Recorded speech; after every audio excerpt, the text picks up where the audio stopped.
আমার জীবনের একটা কাহিনী মনে উঠলো, এই জন্য বলতেছি, দেখি যুগসূত্র মিলে কিনা। আমি 6 বার গেছি ক্যামেরুন। এবার ক্যামেরুন হয়তো অনেকে চিনেন না, ওয়ার্ল্ড কাপ ফুটবলের টিম আছে ওদের। আমি 6 বার গেছি ওই দেশে। ওই দেশে 250 কিলোমিটার জায়গা আছে, জঙ্গল। ওইখানে দেড়াইতা মানুষ বাস করে, একবারে এতটুকু শর্ট ফিগার। ওরা কোনো জমিনে বাস করে না, ওরা জঙ্গলে গাছে মাচান বানায়, ওই মাচানে বাস করে। মাচান বুঝেন তো? ওটাতে বাস করে ওরা। আর দীর্ঘদিন ধরে এটা ফ্রান্সের আন্ডারে ছিল। ফ্রান্স ওদেরকে সভ্য বানানোর বহু চেষ্টা করছে, আজ পর্যন্ত করে নাই, করতেছে বটে। সারাদিন প্রজেক্টরে ওদেরকে সভ্য বানানোর দেখায়, কেননা ওইখানে অনেক ভাষা আছে, কিন্তু মেইন ভাষা হলো ফ্রান্সিসি। তো ওদেরকে সারাদিন সভ্য হওয়ার প্রজেক্টরে দেখায়। ওদের কাছে ছোট ছোট দাও আছে সবার সাথে, আর কাপড় অতটুকু আছে যেটা না বললেই নয়। কি কি কোন মতে ডাইকা রাখছে আর কি। আমি 6 বার গেছি, তো সভ্য আজ পর্যন্ত একটাও বানাইতে পারে না। ওরা সারাদিন প্রজেক্টরে দেখে, বিকাল বেলা আসলে দাও দিয়া সব কাইটা ফাইটা ছিঁড়া মিরা আবার ওই মাচানে যায় ওঠে। তো শেষবার যখন আমি গেছি ওইখানে ইস্তেমায়, তা আমাদের ইস্তেমায় 1-150 আসছে। বুঝেন না দেড়াইতা, এটা আবার পড়ছে পাগড়ি, রাখছে বড় বড় দাড়ি, গায়ে দিছে জুব্বা, আবার মেসওয়াকও আছে যাবে ওর চেয়ে বড়। মেসওয়াক তো 1 বিঘা হইতে হয় না। তা আমাকে ফ্রান্সিসি সাংবাদিক জিজ্ঞাসা করতেছে যে, আচ্ছা আমরা তো এতদিন চেষ্টা করলাম, একটাকেও তো সভ্য বানাইতে পারলাম না, তোমরা এগুলাকে সভ্য বানাইলে কি কইরা? পাগড়ি, জুব্বা, দাড়ি, মেসওয়াক, ঠিক না? সবটি হাঁটে একসাথে, 1-150 এক লাইনে হাঁটতেছে। তো ওই ইস্তেমার সবচেয়ে মজা ছিল ওদের দৃশ্যটা। তা আমার কাছে একজনে নিয়ে আসছে, ফ্রান্সিসি সাংবাদিক, যে এটিরে সভ্য বানাইলা কেমনে? আমি ওরে বলতেছিলাম, দেখ আমাদের কাছে একটা পরশ পাথর আছে। কি? ও বলে পরশ পাথর আবার কি? আমি ওকে বুঝাইলাম যে আমাদের দেশের প্রবাদ বাক্য আছে, এরকম একটা পাথর নাকি দুনিয়াতে আছে যেটা লোহায় লাগাইলে সোনা হয়ে যায়। তো হাসি দিয়া বলতেছে, এমন কোন পাথর তো দুনিয়াতে নাই। আমি কই, তুই 2 সেকেন্ডের জন্য মাইনা নে, 2 মিনিটের জন্য, যে এমন একটা পাথর আছে। আচ্ছা মাইনা নিলাম, আমাদের কাছেও একটা পরশ পাথর আছে যেটা ছোঁয়া লাগলে মানুষ মানুষ হয়ে যায়। সেটা হইল লা ইলাহা ইল্লাল্লাহ মুহাম্মাদুর রাসূলুল্লাহ সাল্লাল্লাহু আলাইহি ওয়াসাল্লাম। বিশ্বাস করেন, ওর চোখ দিয়ে পানি চলে আসছে। আমরা এত টাকা খরচ করলাম, এত চেষ্টা করি, ওদেরকে সভ্য বানাইতে পারলাম না, আর তোরা সভ্য বানায় ফেললি। তো যেটা বুঝাইতেছিলাম, যদি আল্লাহর রহমতের ছোঁয়া আমাদের না লাগতো, তাহলে কসম খোদার আমরা বেঁচে থাকতে পারতাম না। আমি আপনাদেরকে প্রমাণ দিতেছি, প্রমাণ। বলেন রাগ হয়ে যাবেন? সারাদিন আল্লাহর ভোগ করি কতটুকু? কোন জিনিসটা এরকম যেটা আল্লাহর ভোগ করেন না? সারাদিন আল্লাহর ভোগ করি কতটুকু?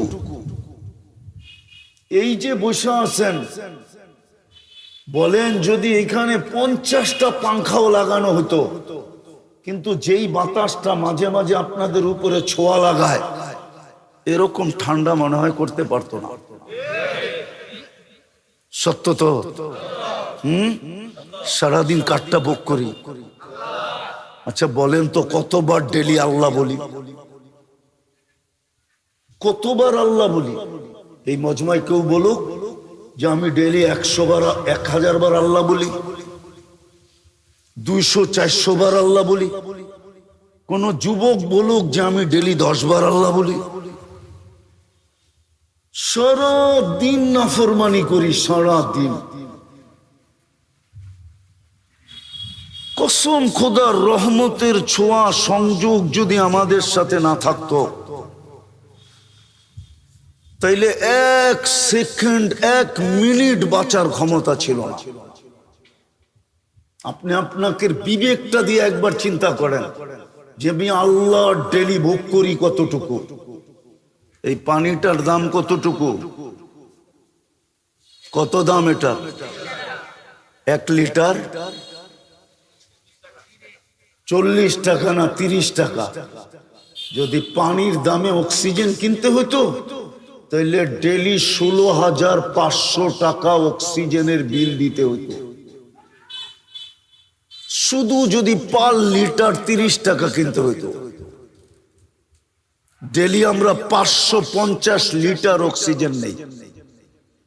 বিশ্বাস না হলে এখন নেটে সার্চ দেন আর WHO কে জিজ্ঞেস করেন যে পার হেড আমরা ডেলি অক্সিজেন কতটুকু নেই 24 ঘন্টায়। WHO আমার কথাই বলবে 550 লিটার। 1 লিটার 30 টাকা। 550 কে 30 দিয়ে গুণ দেন, দেখেন 16,500 টাকা পার ডে বিল হবে। রহমতের ছোঁয়া না লাগলে আপনাকে বিনা পয়সায় দিতেছে তো দিতেছে কি কইরা? মাসে তো 4,95,000 টাকা বিল হতো পানির দামে কিনলে। পানির দামে 1 পয়সা যদি শ্বাসের বিল হইতো। অথচ আমি রূপগঞ্জে বসা বলতেছি, রূপগঞ্জে, থানা তো রূপগঞ্জ, ঠিক না? হ্যাঁ, বাংলাদেশের প্রথম সারির শিল্পপতি যমুনার মালিক আমাদেরকে শিখায়া গেছেন করুণা লগ্নে 2020-এ স্বাভাবিক শ্বাসের দাম কত। স্বাভাবিক শ্বাস নেওয়ার দাম কত শিখায়া গেছিলেন। উনি ডাক্তারের টিমকে বলছিল, চায়নার ডাক্তারের টিমকে, যখন ভেন্টিলেটর চলতেছিল, যে আমাকে স্বাভাবিক শ্বাস নিতে দাও, এন্টার কোম্পানি আমি তোমাদের নামে লেখা দিব। পেপারে আছে, পেপারে। ওনারা জানে পেপারে আসছে। পার শ্বাসে যদি 1 পয়সা বিল নিতেন তাহলে পার ডে 1600 টাকা বিল দিতে হইতো। আমরা 1,60,000 বার শ্বাস নেই, ছাড়ি আর নেই 1,60,000 বার।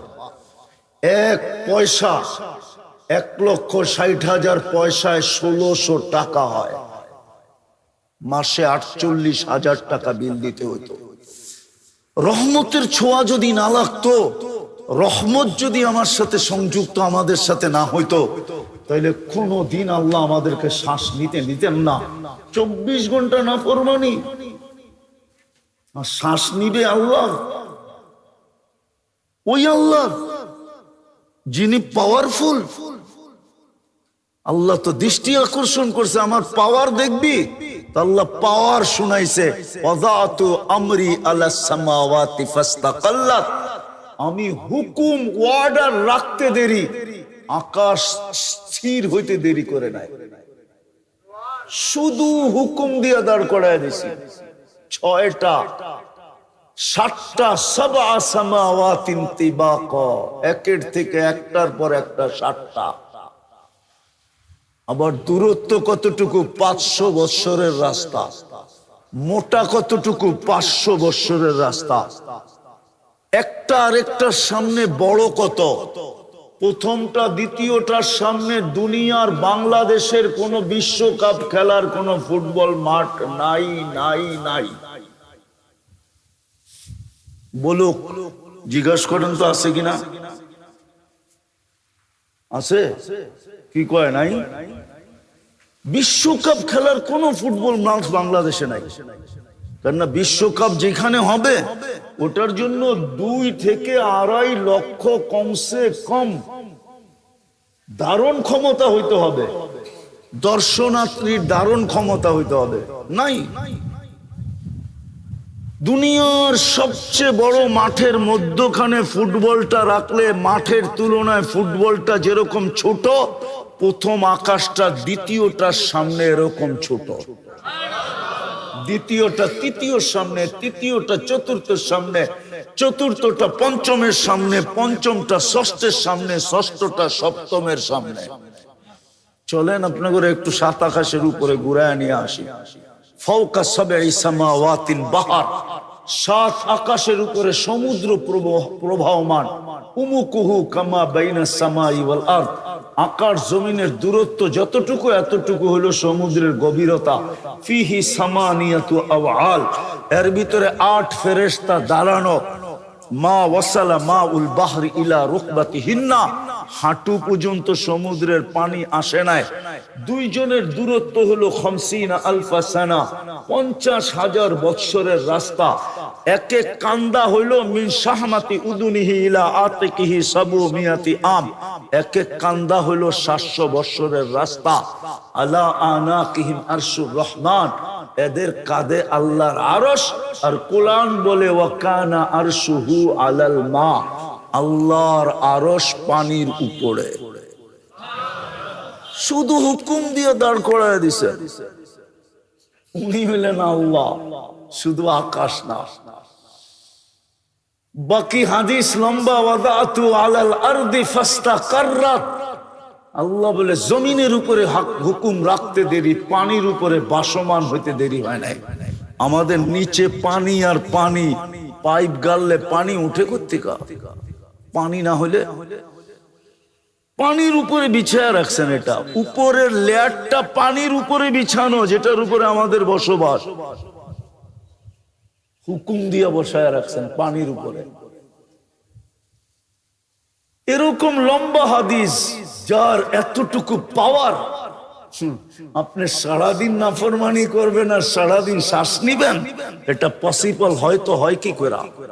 শুধু রহমতের ছোঁয়ার কারণে। কি রহমতের? ওলামা আমার সাথে একমত হবে, রহমান আর দুনিয়া,